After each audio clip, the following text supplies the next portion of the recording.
Now, put the idea out of your pretty little head. I wanna-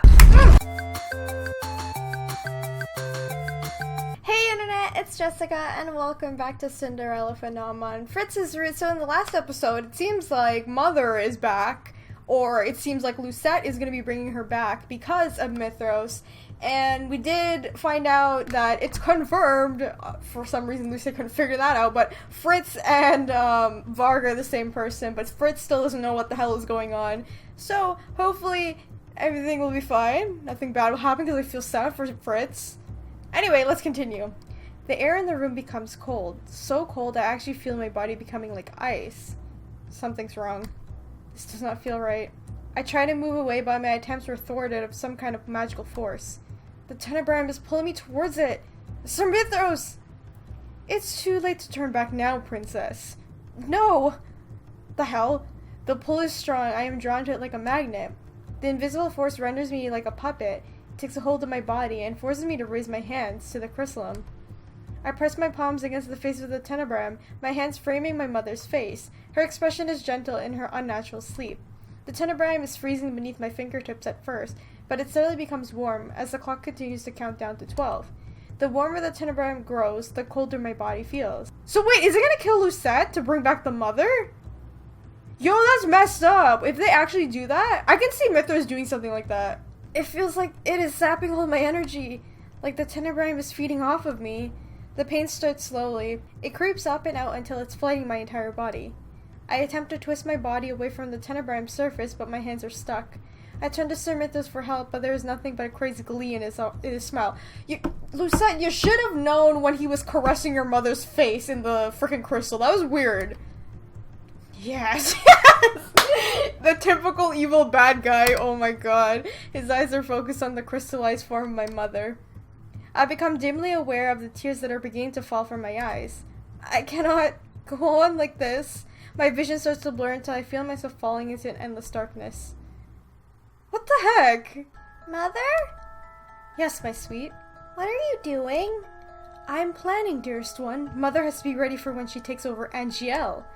But doesn't Father rule Angielle?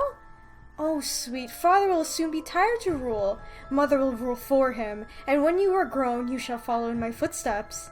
I will make Angielle a kingdom to behold, my darling. You will never be hurt, and no one shall deny you anything. The people will bend to your whim, and will behave as they ought to. There'll be no bad people? No, dearest one, there will be no bad people in our kingdom. I'll make sure of that. So the mother just says, if no one obeys me, I'm gonna kill them. That's essentially what she's saying. Oh no. You're in chapter 7 already. Opening my eyes and moving my body is a struggle. I feel sluggish and numb, and there's a suffocating heat in my chest that makes it difficult to breathe.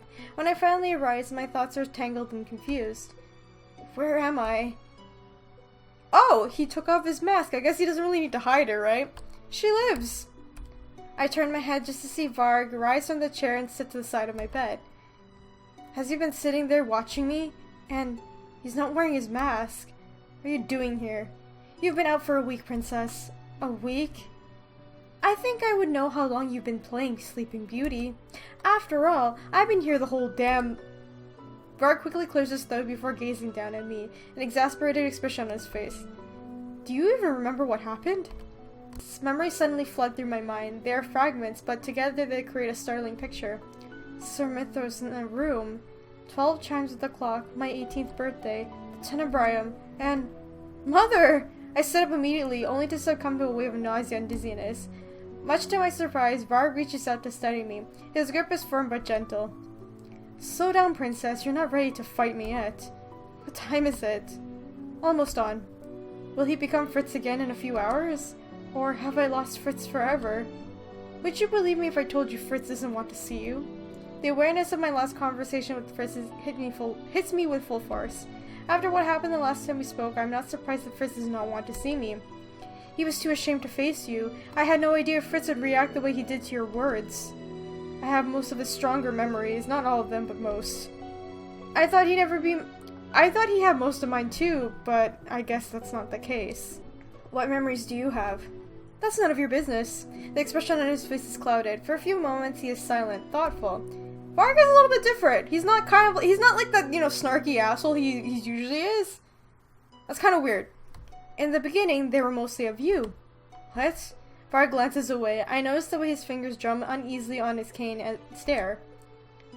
I have never seen Varg look like this. I carefully slide my way over to the edge of the bed, allowing my feet to dangle to the floor.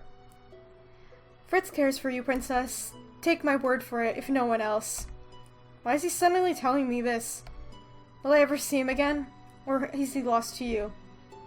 Varg flinches back to me, taking a few steps back and putting distance between the two of us. I can't say. I watch Varg closely. I never noticed before, but Varg's emotions are very clear if you know what to look for. Press him, leave it. I mean, okay, can I be real? Like, I'm really curious as to, like, what's gonna happen if we ask him. Because he seems so different now. Like, he's not, like, being, like, sassy with us. I gotta save. If it's my theory is correct, maybe, like, it's not about, like, Fritz is going away while Varg is around. I feel like they're just becoming one person now, if you know what I mean? Like, it was always one person, but the way that Mythos made the curse, I feel like he made the predominant side of Fritz more into the curse so that he's more, like, of an asshole, you know what I mean? Because like I said, I don't think there's any dark side to Fritz. I just think it's just his, opposite of his personality, which is Varg. So, I just feel like they're becoming one now. I don't think he's actually disappearing. That's the way I see it, but I don't know. Anyway, let's press him. You cannot say or you won't say. Princess. The gentleness which he says makes my title even think of Fritz. However, just as I'm beginning to hear Fritz's voice through him, his demeanor changes once again. The vulnerable man disappears and is replaced by the usual facade. Varg straightens and glares at me. He displays his confidence to hide his true emotions. It seems like he wears two masks. You are more like Fritz than you would care to admit. Fritz would never harm me. Varg snarls. He is no longer intimidated by me. Fritz this, Fritz that. All you ever talk about is that idiot. Even though I have been the one by your side the entire time. Fritz is nothing compared to me. Then why do you feel threatened by him? Ooh, call out. My words render Varg speechless. I dimly notice the pattern of a red dawn scatter across my room. The sun is almost up. I look back at Varg, my eyes seeking Fritz. Varg moves, his eyes fierce as he closes the distance between us. Whoa! What the what is up with these people just fucking grabbing Lucette and, like, kissing her or whatever? Have you ever thought about asking? Like, oh my god, I'm so triggered right now. What the hell are you doing, Varg? Varg presses his lips onto mine, effectively stifling the rest of the world. I have only a moment to gasp out of breath before Varg kisses me again, more deeply. Jesus Christ! I raise my hand to push him for a brief second as my mind hazes over in shock.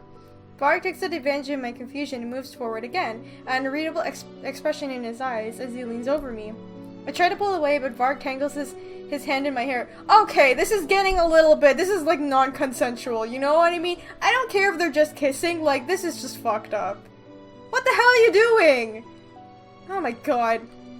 Tilting my head back to press his lips firmly against mine once more. No, this is not right. See, even Lucette is even saying it. This isn't right. What the hell? I tremble as his free arm sweeps down my back, eventually coming to rest on my waist. Why is he kissing me? He doesn't even like me. Anger clears my mind. I ball my hands into fists and shove at Varg's chest. Girl, you should have done that a long time ago. His eyes are bright and out of focus when I'm able to look at them, his chest betraying his labored breathing. I wipe the back of my hand against my mouth as I glare at Varg. I do not trust myself to speak without screaming at him. Coherence slowly starts to filter back into his gaze. I can see the awareness in his gaze, along with guilt. I suddenly realize that my cheeks are now wet with tears. Why am I crying? Varg takes a step towards me, and though he does not utter a single word, I can see from his body language that he means to apologize. He reaches a hand out to touch my face. Do you think... Okay, as fucked up as that was, you shouldn't do that. Don't freaking kiss anybody or, like, touch them without consent, okay? That is not okay. But in the context of what's going on here, I feel like this is what Fritz really wants to do with Lucette, like, because he's in love with her, but he doesn't have the confidence to be like, hey, I like you, or whatever, you know what I mean? But Varg does, since Varg is, like, the opposite of his personality, his alter ego. So I feel like that's what he wants to do, but he can't do it, so that's why Varg is doing it. As messed up as it is, and he shouldn't have done it, that's what's going on here. No! I move back and close my eyes. Aduva! Lucette? Ooh! Did we bring her back? I open my eyes when I hear a familiar voice and watch Fritz quickly rush into my side and kneel in front of me. His hand cups my face and his thumbs against my cheeks, wiping away the tears that I can't stop. What did he do, princess? Fritz? I feel suddenly overwhelmed, like there's too much whirling in my mind. I'm not sure how long we sit there together. It feels short, like a single moment, but it could have been an eternity. I'm sorry, princess. I shake my head in an attempt to clear my fractured thoughts. Claire says he brushes my hair away from my face. His fingertips gently trace my cheeks as he speaks. I failed you as your knight. I should have never left you alone that night. I could have stopped all this from happening. All I've done is cause you pain. And this past week has been hell. I didn't know if you'd wake up or if I would be able to be with you when you did. He looks at me, his expression grim. And I wasn't there when you did. Varg was. You finally know about him? Fritz nods as he gives me a pained smile. No apology could ever be enough to excuse what I did to you. I doubt that night because I thought what you were saying was impossible. I wonder how I could be cursed without knowing about it. But now, I hate myself for treating you the way I did. I must have put you through so much suffering because I did not believe you. I know I have never been worthy of you, but now I have betrayed the trust you had in me. He drops his hands and he pulls away from me. I don't think I have the right to be called your knight. I reach out and grab his hand without thinking. Don't say that. Fritz looks at me in shock. His wide-eyed gaze only makes me feel embarrassed and I have to focus to keep him floundering. After a long moment, Fritz managed to smile at me. It was small but genuine. I don't deserve your kindness. Kindness? Is this what this is? We sit together in silence for some time, enjoying each other's calming presence. Our room is quiet as the sun suddenly starts to rise. Do you know what has happened during the last week? I'm afraid not. I wasn't myself for most of it. He's fading even faster now, and just when I feel like I've truly started to know him. I've always told you about the disappearance of the prince and the princess, but it seems like the queen has gone missing as well. Ophelia's missing? I can only hope that they made it out alive and that Rod led them back to the Martian. There, they will be safe.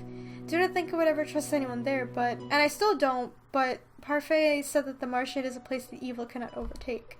And whether or not Varg is truly evil, his mission is to kill them. I can at least be sure that Parfait will protect them. King Gennaro is still here, but he's different. He's not himself. And what happened? It's your mother. Ooh, is she here? The day you fainted, the same morning your mother returned.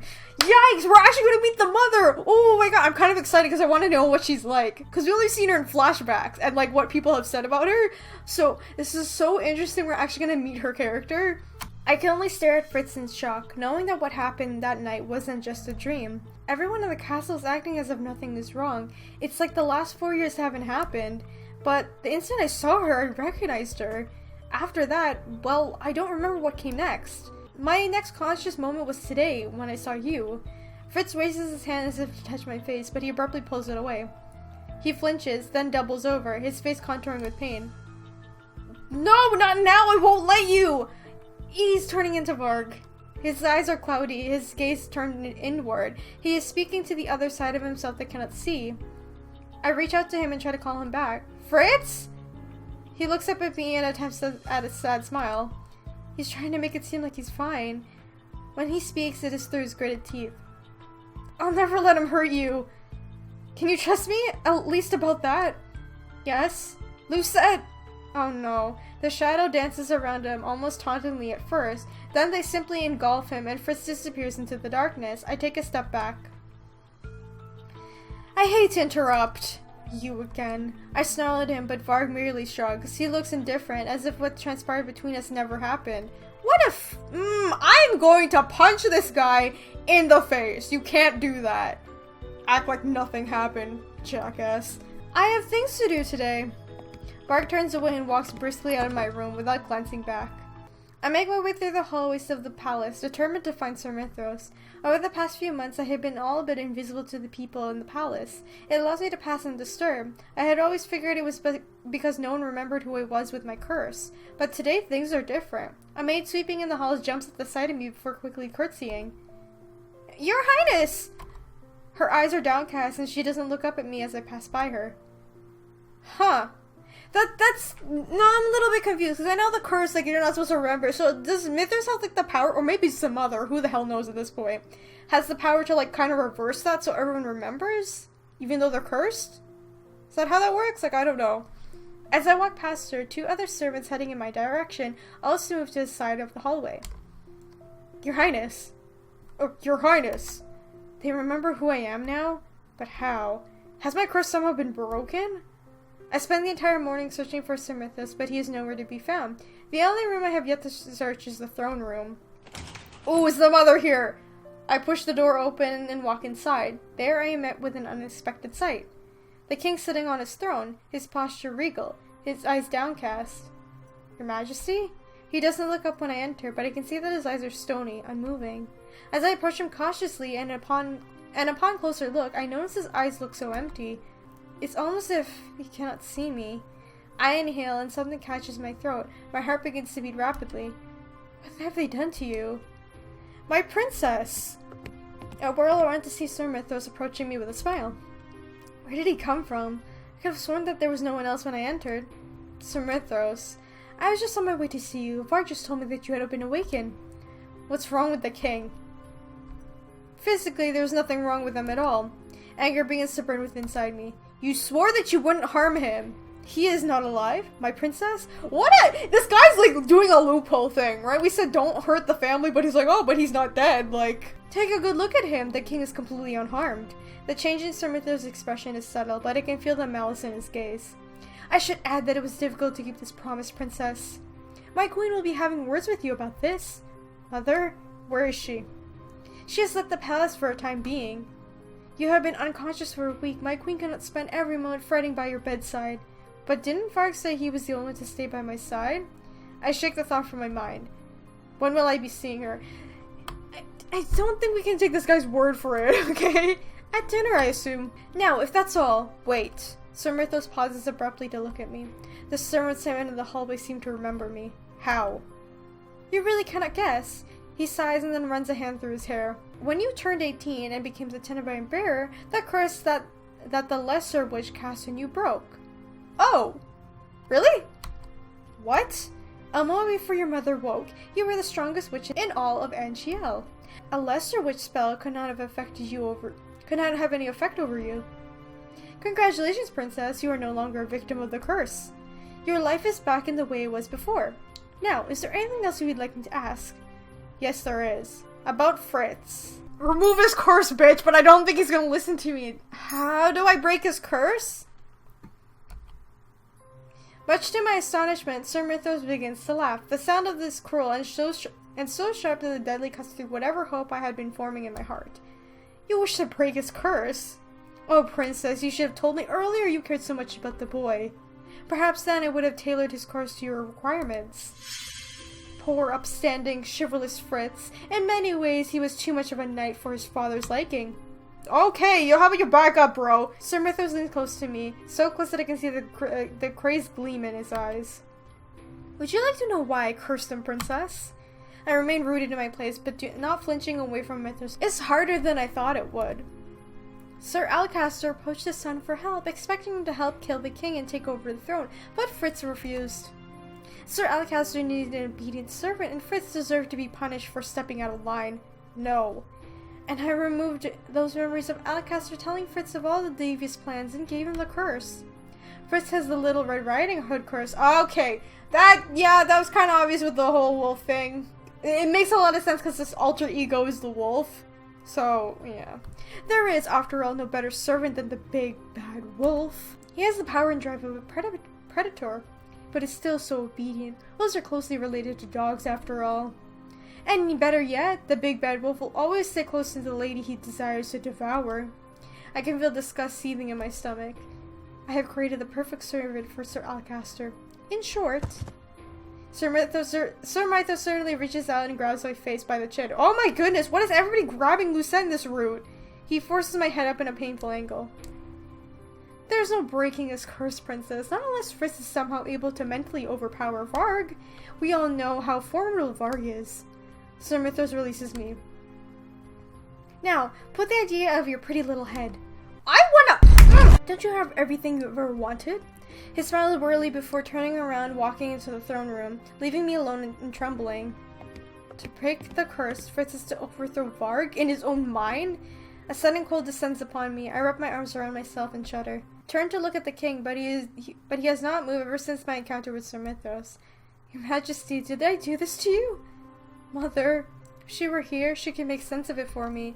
Mother, where are you? I stare at now my trembling hands. This is not what I wanted at all. Princess, we cannot! I am the crowned princess! Which is why we cannot allow you to leave on your own, your highness. It is strange to think a few months ago these same men did everything they could to keep me out of the palace. Your highness, you'll need to be escorted if you want to leave. I can take care of myself. Back to being a nuisance, I see. Sir! They know who he is? I watch in stunned silence as they both soldiers salute to Varg. Varg turns to smirk at me. Well, what's going on here? The princess wishes to leave the palace to visit the town. Does she now? I can feel Varg's eyes on me, but I refuse to look at him. Fine, I will accompany her. But the queen said... The words die in the man's throat as Varg turns to glower at him. His eyes flash with an impatience, and even though he coaxes the soldier into silence. Open the gates. Yes, sir. The gates swing open. I rush out, thinking that maybe if I move fast enough I can lose Varg. I don't think that's how that works. So, what are we here for? Though I tried my hardest to shake him, Varg is still irritatingly close. It is impossible to leave him. Princess? Varg leans out and wraps his fingers around my elbow, pulling me to stop in the shadow of an alleyway. I don't like this. Like, fucking, everybody's like grabbing her like too much. I don't like this. My irritation is immediate, but I look up and glare at him. What are we doing in town? As much as I don't want to agree with those idiot knights, you really shouldn't be wandering the streets. My next words are cold and sharp. Why not? Before that was what everyone insisted I do. And now the only thing everyone wants from me is to stay indoors. Varg stands for a few moments before letting out an exasperated sigh. Angielle is not what it was, Princess. What are you talking about? Varg places his hand over my shoulder and turns to me so that I'm looking out on the streets. I'm not overly familiar with the kingdom, but even I can tell that something's off. The shops that have been once colorful displayed windows are now empty. Their displays are dull or non-existent. The liveliness of the market stalls is still all but gone. My gaze is drawn to the bakery shop that Fritz has taken me to all those months ago. Its dim windows tell me that it's closed. There are so many different sweets here. Buy whatever you like. Are you certain? Absolutely. I know nothing makes you happier than a good tasting pastry. How do you know that? Well, it's a nice job to know these sorts of things. Just how much do you know about me? Nothing that anyone else wouldn't know. What's my favorite color? Blue. What's my favorite flower? Lilies. I told you that these croissants were famous, right? Those were my favorite. I'll get a croissant then. Not a custard Danish? I thought you liked those the best. A croissant, of course, right away. Oh my god. An all too familiar ache beats in my chest. Has it been that long since that day? Everything was so vibrant and full of energy back then. This place was so lively, and there was music that filled the streets and performances everywhere, but now, so much has changed. It's so silent. The streets are so empty, and the eyes of the people, their eyes are glazed and unseeing just like the king. Oh my god, this is the mother's doing, right? Like Mythos and the mother, like doing shit? Ugh. I step forward to get a better look without realizing I am only dimly aware of Varg's hand, which has not moved from my shoulders. What happened? The queen happened. But the people, she can take control and demand obedience, but she cannot force love or loyalty. The people of Angielle are being crushed, Princess, and they know who's responsible for it. Varg's voice is hushed, but he still draws stares. I flinch back at the expression on the people's faces as they look to us. There's fear in their eyes. I instinctively retreat until I fall back into Varg. His hands tighten on my shoulders. They know that you're her daughter. Those are the looks that they have always given me. This is why they feared me. Abruptly, Varg draws his cape around me, closing me in darkness. Did we teleport? What's going on? When the light finally filters back into my consciousness, I am facing a completely different street. What did you do? Smoke and mirrors. Things might have gone out of hand back there, so I got us out. He suddenly releases me and nudges me forward. Can we return to the palace now? I grit my teeth. I still want to see this town, but it's impossible to think that this entire palace has changed. How is that possible? Sir Mithra said Mother was out. I really need to see her. It's almost dinner time, Princess. Your family will be expecting you. Mother will be expecting me. I should see her at dinner, right? Thinking about everything that has transpired exhausted me. I rub my eyes inside. Fine, let us return. Oh my god, this is so weird! Is the mother here? When I enter the dining hall, a familiar figure stands by one of the windows. I have not seen her for 4 years, but she remains unchanged. Standing before me is the only person whose love I've never doubted. Mother! Whoa! Jeez! Hilda's pretty. She's like really pretty, like seriously. My dearest one. I move towards her immediately like a moth drawn to a flame. Soon my arms are wrapped around her in a hug. I do not care that I am crying. Mother! I have missed you so much! And I have missed you. Cannot believe that Mother is indeed alive. I am crying so hard that tears blur my eyes. It takes effort to speak. I thought you died! Mother presses a soft, cool hand on my cheek. Her touch is more comforting than I remember. And it is thanks to you that I did not. I'm so proud of you, love. I thought her warmth would envelop me longer, but Mother is quick to draw away from me. I look up in confusion and flinch when I see her gaze is cold. But I heard you left the palace today. What have I told you about leaving the palace, Lucette?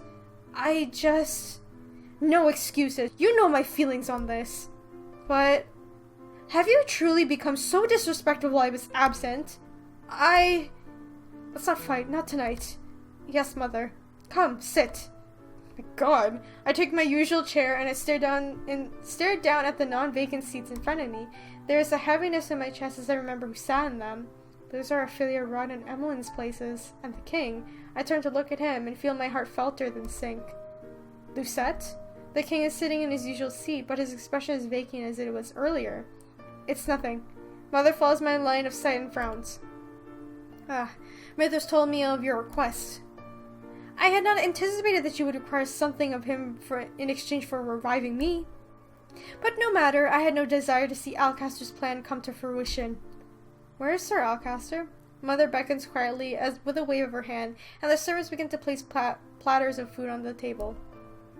Exile, there's no place for this kingdom for a snake like him. What about Mithras? Can we exile him too? Then why is Varg still here? My mother looks at me with knowing eyes as the servant spoons soups into our bowls. You still need a guard, my dear. It's fortuitous of me to retain him, considering your actions today. I look down, my mind racing. But enough of these inconsensual notions. We must discuss your training. What? You are the crowned princess and you must learn how to be a queen. Eventually you too shall become the Tenebrae bearer. I will show you how to control it. It was impossible for me to think of Mother as a witch, but seeing how she speaks casually about the Tenebrae, and considering all that has happened this week, I have no choice but to believe it. Why did you not tell me about the Tenebrae, about the witches? Dearest one, you were so young, I wanted to protect you. And it's no matter now, for I am here. I will teach you through the practical demonstrations. I have always found that the most effective way. She looks at me sharply. We will begin by punishing those who cursed you. Oh no, because her greatest enemy is Parfait. They used to be best friends. No! Are they gonna kill them? What are you gonna do? Fear and shock immediately fled through me. What? Punish Parfait and Delora? They have acted to keep you from me and your destiny. They must be punished. Don't you wish for revenge on those who have wronged you so? No? Mother, no. I'm gonna save. This is like difficult because she's like a scary dragon lady or witch lady, whatever. Like, no, I don't. Do you not want revenge? Mother sets down her spoon. Dearest one, need I remind you of how the people of this world will seek to abuse your nature and your position in order to use you? Have you not experienced the selfishness and greed of people firsthand? Were you not cursed by such people? You're right. But Delora and Parfait, they have been kind to me as well. Mother goes back to eating. Regardless, we shall start your lessons tomorrow. For some reason, my eyes are drawn once more to the king. He has not moved since dinner began. His soup is still untouched. The king is barely conscious. Mother is right here, so close to me, and yet Nothing feels right. You will succeed me in all things, my daughter. Mother speaks and my attention snaps back to her. I expect nothing but your full devotion to this task. I mechanically bring the spoon to the soup to my mouth and swallow without tasting. Could I really punish anyone? Oh, dearest one. Mother's voice pulls me from my thoughts. She reaches over and brushes my hair away from my face. Her touch is heartbreakingly familiar. She's right here, but I feel like this is the most distance I have ever been from her. We're never going to be separated again.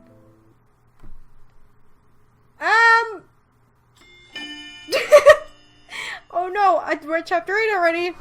Okay, guys, I'm gonna end the episode here. The mother is just... No, you know what I mean? Oh my gosh.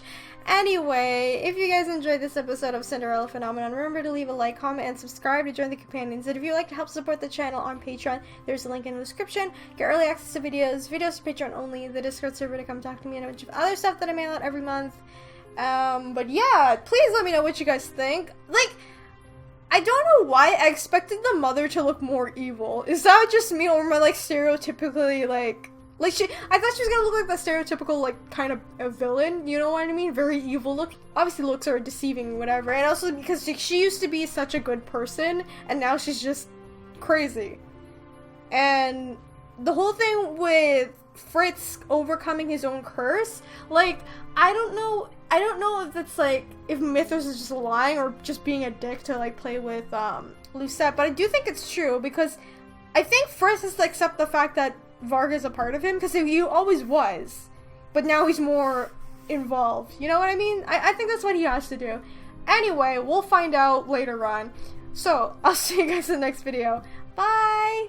I think I could exercise your demons if that's what you're looking for. Okay. He twitches and I recoil.